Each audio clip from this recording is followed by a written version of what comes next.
for this next interview, we are with Crystal Classics.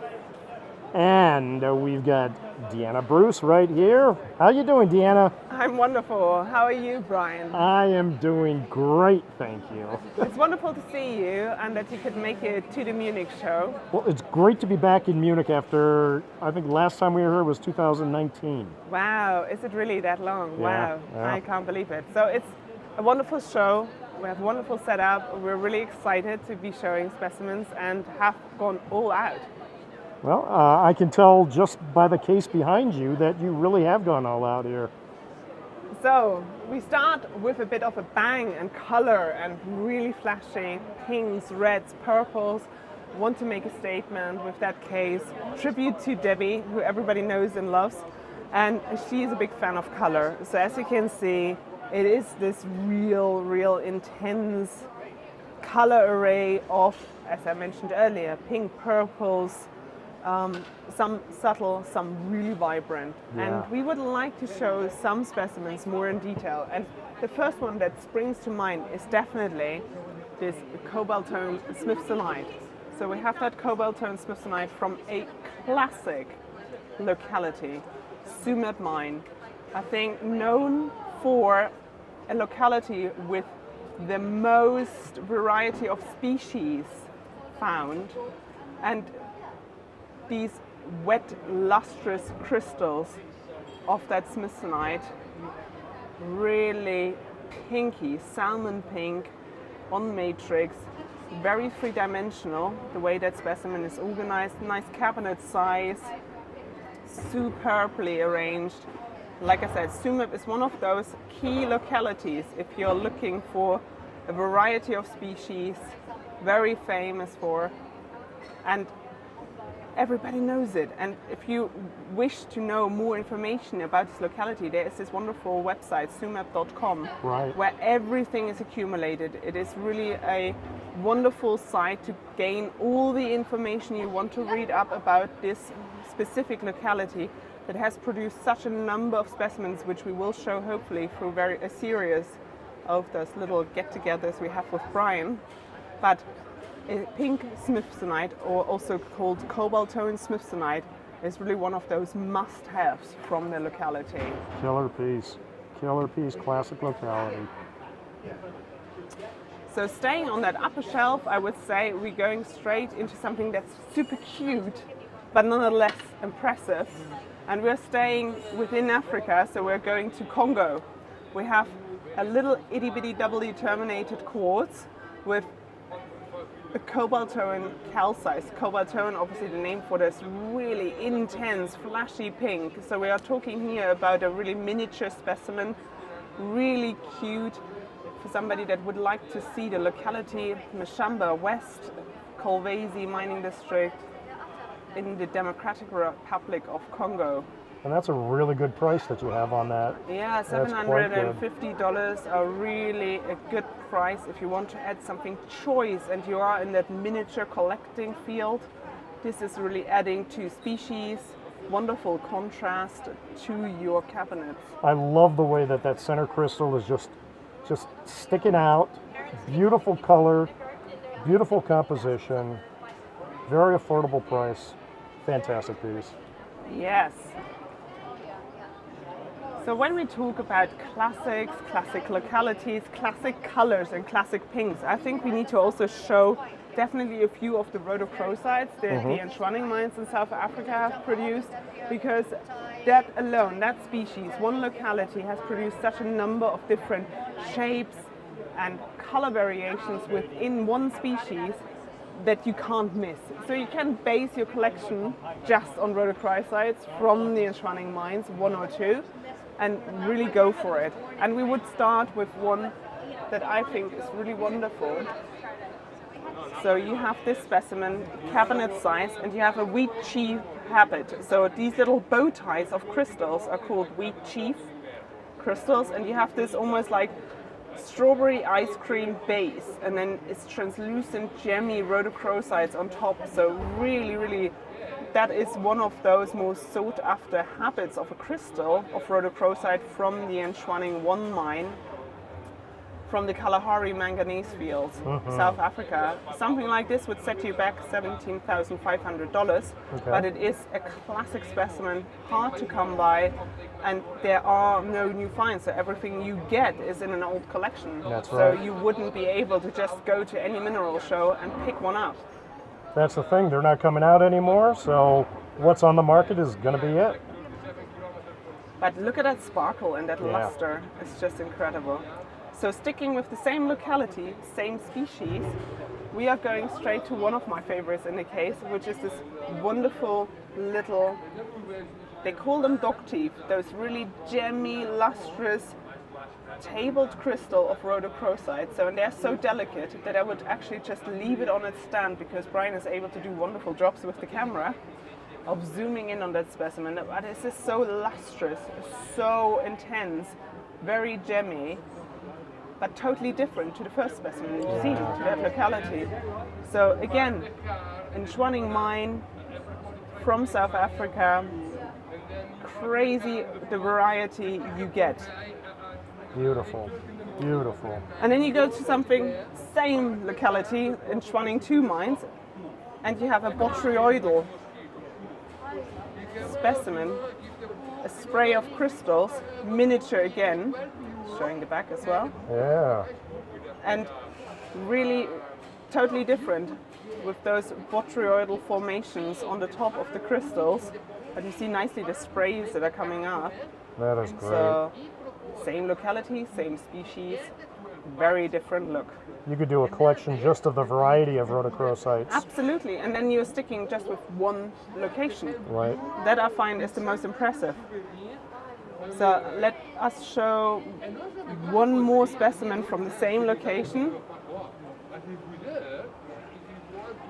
Quartz on the tips, so they look like they are frosted. Cabinet-sized specimen. The really heavy manganese matrix, very heavy, very hard. And you're looking at those nice, sharp, pointed crystals. So again, similar price bracket, 17,500 to add to your collection. But wonderful. And that alone, one shelf, take your pick, and you have a full collection of different rhodochrosites from one locality. Absolutely. So if we want to go to something classic, rhodochrosite, and want to go across the pond, you can obviously, who doesn't know Sweet Home Mine rhodochrosite? I mean, you cannot avoid it. If you are having a love of rhodochrosites, you will come across Sweet Home Mine rhodochrosites. So let's just look at one.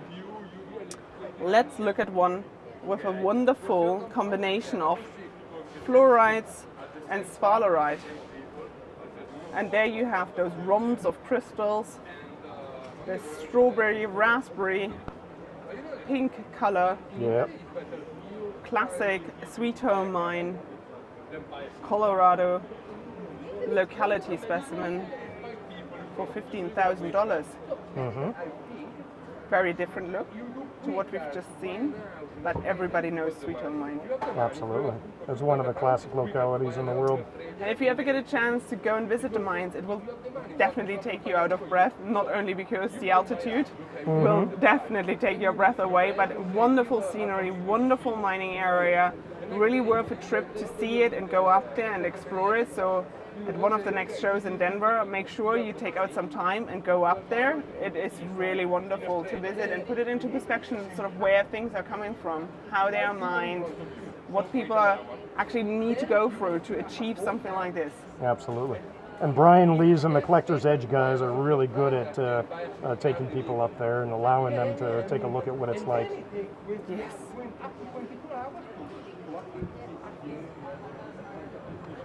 So of course that's not the only localities, but they are probably the most famous localities we've so far spoken about. But since we are in Europe and we are at the Munich show, I think we cannot avoid to also show a couple of European rhodochrosites that might not be so familiar with people. So we need to go and look at something like Romania. So we're looking at a specimen of rhodochrosite from Romania.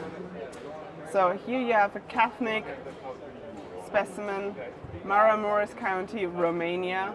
What's really lovely are those little quartz crystals pointing out and a calcite ball right on top. So a very subtle pink, almost like a blush baby pink that you see here. Very small little rosettes and blades of crystals, making it a very different looking rhodochrosite that you can add to your collection. So being in Europe and having less of the prominent spot within the collecting field, something like this would put you back $4,500 if you were thinking to add it to your collection.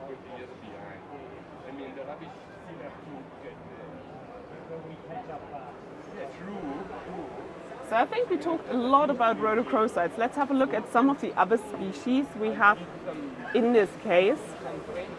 And maybe I would suggest we're looking at a couple of the tourmalines. The tourmalines are really nice as well in the case. So I would think we need to go to a classic locality like the Himalaya mine locality. You have another nice double crystal, double barrel, pink tourmaline or albide also as a variety from the Himalaya mine in California, USA. This is really probably the most famed pink tourmaline location in the US. You're having those really intense gemmy crystals. Everybody knows this location, but again, it's one of those rare treasures you would not be able to find anymore because of the mines being closed. So definitely classic specimen, classic locality. You have to own one. You have to own one from this mine.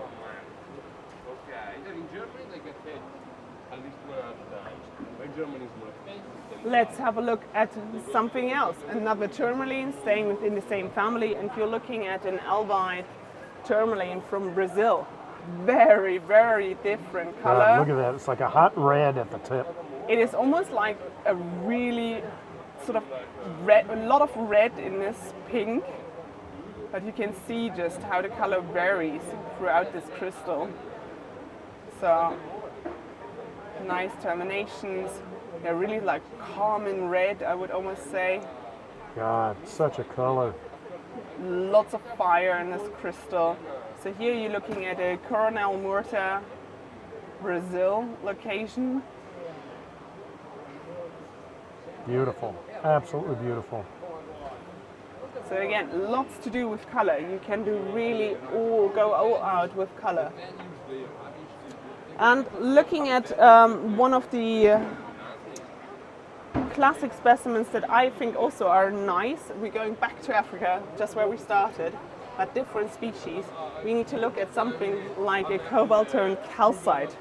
So from Mashamba West, we're looking at Democratic Republic of Congo, nice hand-sized specimen, lovely little malachite balls nested in between. And here we have a different species, calcites, also really nice, cobalt tone with the pink coloration. So again, very subtle, very lustrous, very sort of a specimen that you can't walk past because of the nice combination with the green. So it really got it together, nature got it together, That is great. building a contrast of this really nice complementary colors of green and pink.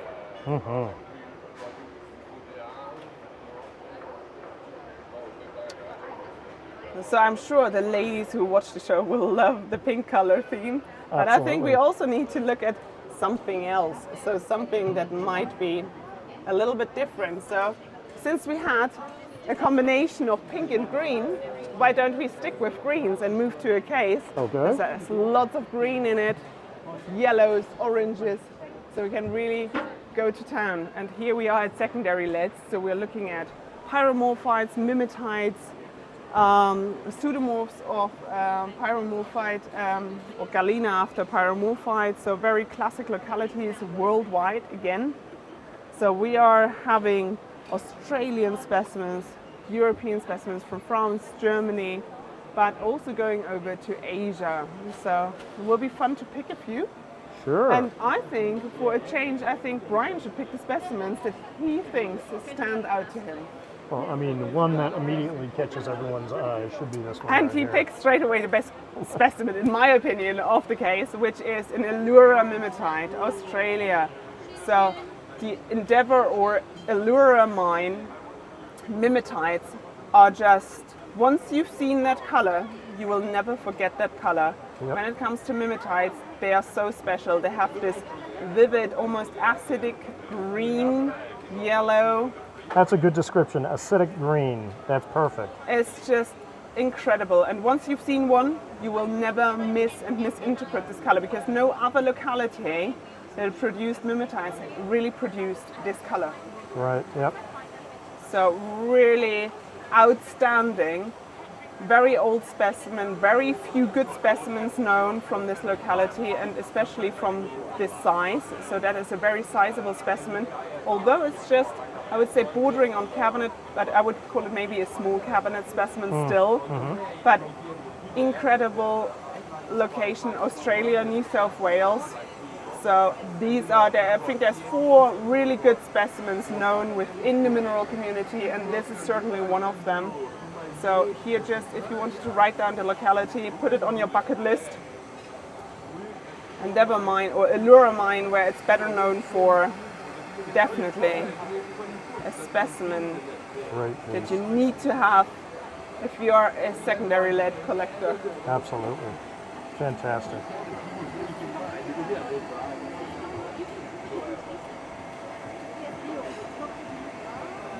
So you can see a lot of pyromorphites in this case, which are really, really nice and really something everybody knows. So the most famous pyromorphites are probably the ones from Bunker Hill in Idaho. So we need to go to this classic specimen, right center stage. So those are probably the most well-known specimen within the collecting community, but they are not type locality. Type locality is back in Germany, Chopa, near to my homeland. Okay. So, but those are the best known ones because they just produced far bigger crystals, bigger specimen, bigger luster. So you can just see these ones are well over 1 inch of crystal, or you have here literally a conglomeration of crystals that are 2 inches. So that's why they are just more famed, have center stage, better known in the collecting community. So let's have a look. There we sit it back neatly on its base. Again, we are in Europe, we should talk about some European pyromorphites, and with European pyromorphites you straight away come towards France. So you want to look at a specimen from Lafarge, apple green, really tiny sprays of crystal on matrix. So France, this location is very different color and very needly and fine. And again, you have sort of those concentrations of little sprays of crystals, and much, much different to the specimen we've just seen before. But a locality you cannot miss. So Lafarge pyromorphite is definitely within the European community the location. Very well known. Yep. Very famous. And I think we should, just for, let me grab that label. So if somebody wonders how Lafarge is spelled, so Limousin is like the county of France. So this one would set you back $15,000 to add to a collection of secondary leads. That's a great piece. Absolutely fantastic piece. Yeah, it presents itself really nicely, and definitely an eye catcher if you add it to a cabinet, I would say. Oh, absolutely. Yeah.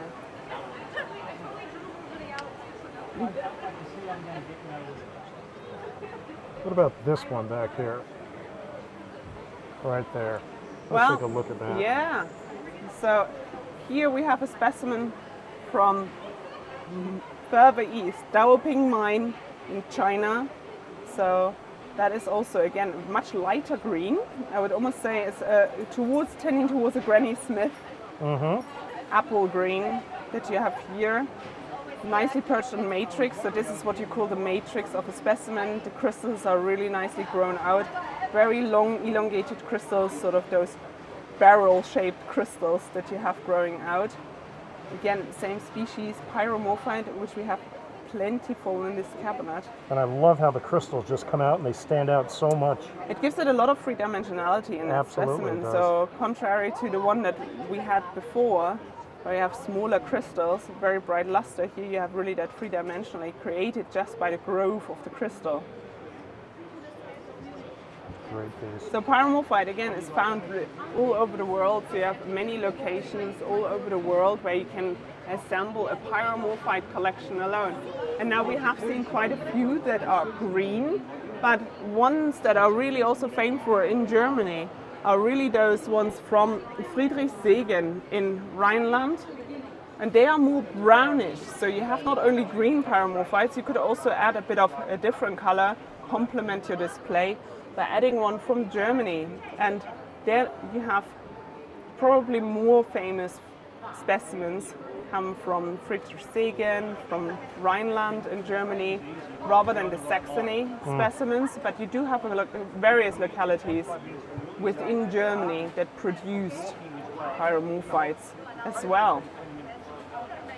Nice cabinet size, and this one is very three-dimensional, so you can figure out how you would like to display it. Obviously, we chose the display side. Is this more lustrous, a little bit more complex, but it's very domey. That's a great piece. Driving the Milan is terrible.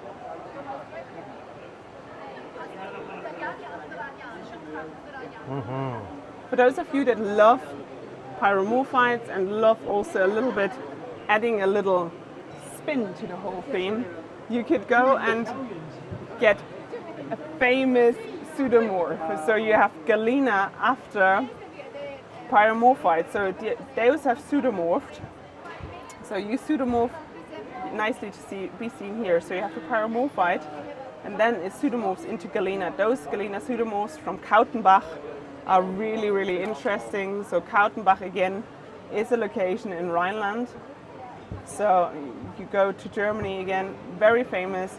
They've produced the most famous pseudomorphs. Again, the type locality of Chopo has produced the pseudomorphs as well, but very, very small crystals, only up to like half a centimeter, so 5 millimeters. So you need to go and grab one from the Kautenbach locality, have them visibly there, be a representative in your case. And why do they call them sometimes in German, they call them Blau-Blei-Erz, because blue lead ore translated, because the galena sometimes has a really nice blue sheen, hence the name in the old German. When you have an old German label, they refer to them as Blau-Blei-Erz, blue lead ore. Now it looks like you have some old labels associated with that piece. Yes, we do indeed. So with this specimen, it went to many collections, and sometimes we're lucky enough to be able to preserve the history. So not all collectors keep the old labels. Here you have a nice handwritten one, and then it looks like a already advanced, possibly an old museum's collection, or somebody that had built a private collection, museum collection. So it's really interesting always to figure out where did they come from, how much have they traveled, and not too seldom we find specimens that are European origin, find them in overseas collections, and they come back home. Right on.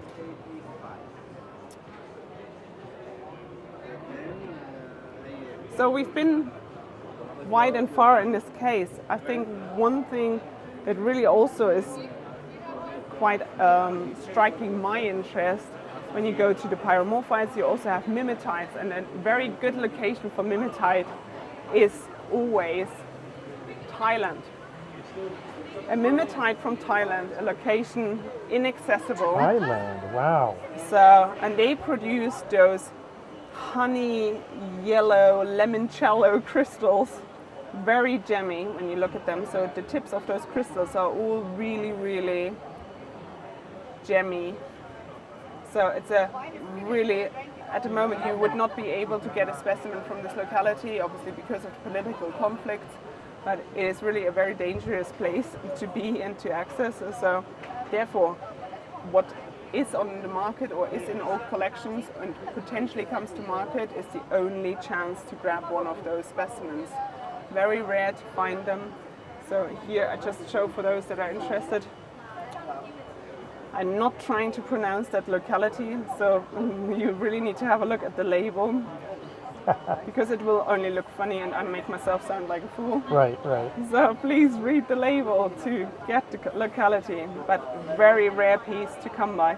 And with this, it's funny because I just like to point this out. So this specimen was sold by Ian very early on. So you have an old Crystal Classics label. Oh my God. It's really so this is starts of Crystal, the beginnings of Crystal Classics. And Ian sold it, and the collector who had bought it from him sold it back when we bought the collection. So it's sometimes they come around. So we're just temporary keepers of our mineral specimens, and we need to take good care. That's why it's very important for us always to preserve history, where they have been, where they have traveled to, and then maybe we have the chance that they come back to us. That's right, right. We're mere custodians for a tiny absolutely. pinch of time. Yes. Shall we move to another case, Brian? Well, we only have about 3 more minutes. Well, so then if I there's think we anything else should. we want to cover in this case, let's do that. I think we should. Then I would say we go to a pyromorphite from a very, very different locality. And it is not initially looking like a pyromorphite, so you could mistake it possibly for a Smithsonite with that wet luster and shine and the way it's sprayed. But it is indeed a pyromorphite from the Kabwe mine, Broken Hill mine in Zambia. Wow. So again, if you do not purchase a collection, a historic collection, I've never handled one before. Ian might have very early in his early days as a mineral dealer, but I haven't. So for me, this is a treat to see this cabinet-sized specimen. We're looking at a caramelly color of yellow or a hint of brown and orange. So I would say very much like honeycomb, but the luster is just incredible on that specimen. Very heavy, so if you're looking at lead-based specimens, automatically don't be fooled by their size. They are really heavy specimens to hold and have in your hand. So that is really something unusual to see in a cabinet. Beautiful piece. And if we want to just zoom out of the case, just so maybe the viewers have another chance to see the different specimens within. So it's really a nice array of colors that you can put together with mimetite, pyromorphite, wolfenite. And there's too little time to cover all of them. Yeah, we could spend a day on this, just on this case by itself. Yes, and there's so many more localities we haven't covered. That's just...